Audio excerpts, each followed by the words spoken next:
Today, the gospel speaks about Jesus healing a blind man and how the religious leaders were angry with Jesus and the blind man. And when I read that gospel, I think it's quite interesting how we can be like the blind man, but also like the religious leaders. Let me explain. How can we be like the blind man?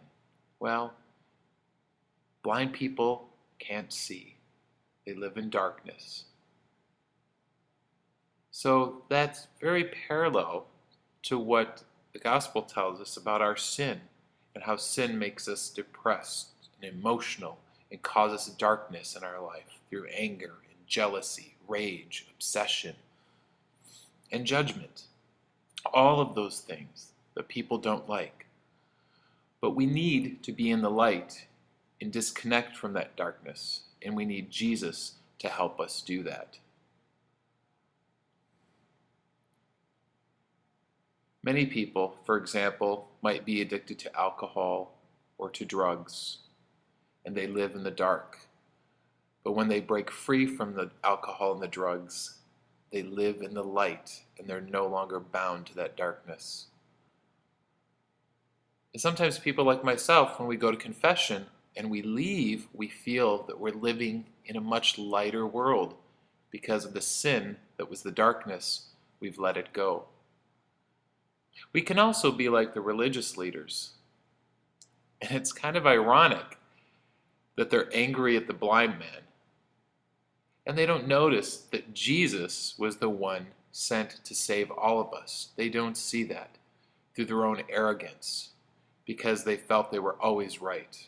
And they judged and looked down upon other people. They even looked at the blind man as being inferior or second class. We can be just like those religious leaders. How many times have we been arrogant? How many times have we looked down upon other people? How many times have we felt we were right and that people had no right to criticize us and that it was other people that were inferior? And it's quite sad that all of those things cause us to live in the dark and be disconnected from other people.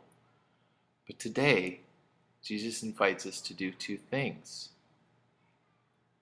How we can not live in the dark, and how we can disconnect from those things, and that Jesus can help us. And second, how we can be less and less like those religious leaders, not exude arrogance and judgment and criticism. And in being less and less like them, we're able to see God in other people. So today, during Lent, it's a wonderful time for us to practice that. God bless you.